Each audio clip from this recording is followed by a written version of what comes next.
ابھی نوح علیہ السلام کے بعد میں عاد علیہ السلام کے بعد میں ہوتے ہیں. عاد کی طرف کس کو بھیج دیا آپ؟ ہود علیہ السلام کی طرف بھیج. عاد کی قوم کی طرف ہود علیہ السلام کو پیغمبر بنا کر اللہ نے بھیج دیا.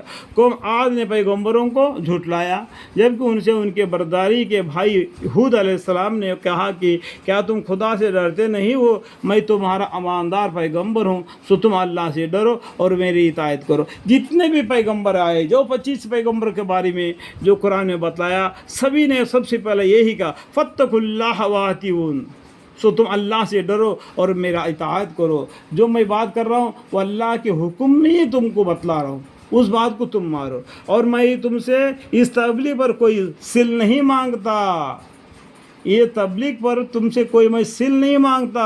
میرے کو رزق دینے والا اللہ ہے، وہ مجھے رزق دے گا، وہ میرے کو کھلائے گا پلائے گا.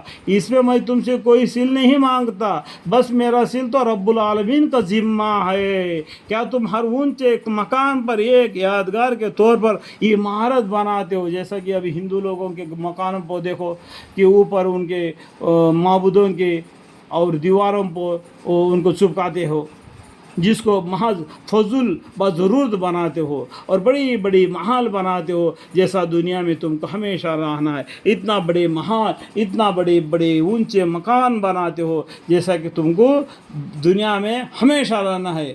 دیکھو دنیا کی زندگی اتنا طویل ہے، ایک سجدہ کیا دوسرا سجدہ کرتا کیا نہیں معلوم. سامان ہے 100 سال کا، پل بھر کا بھروسہ نہیں.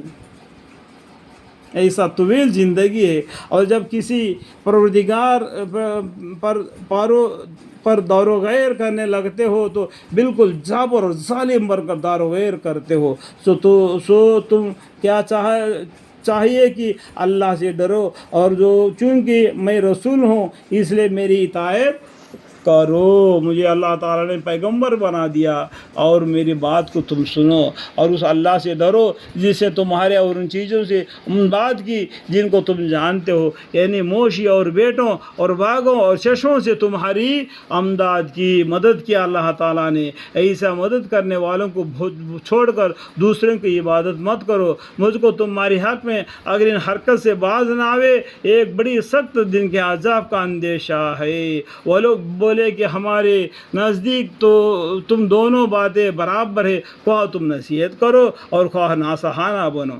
ہود کی قوم نے ہود علیہ السلام سے عاد کی قوم نے تم تو ہم کو بولو یا نہ بولو دونوں برابر ہے، ہم نہیں مانیں گے، ہم نہیں سنیں گے. تو یہ تو بس اگلے لوگوں کی ایک معمولی عادت اور رسم ہے، اور تم جو ہم کو عذاب سے ڈراتے ہو تو ہم کو ہرگز عذاب نہ ہوگا. غرض ان لوگوں نے ہود علیہ السلام کو جھٹلایا تو ہم نے ان کو آندھی کے عذاب سے ہلاک کر دیا. بے شک اس واقعہ میں بھی بڑی عبرت ہے، اور باوجود اس کے علم میں اکثر لوگ ایمان نہیں لاتے. دیکھو آندھی ایسا کہ ایک گرم ٹھنڈا ایک دم ہوا آ گیا جس سے لوگ ان کو گرمی محسوس ہو گیا. اس کے بعد میں ایک ٹھنڈی سی ہوا بارش کی آ گئی.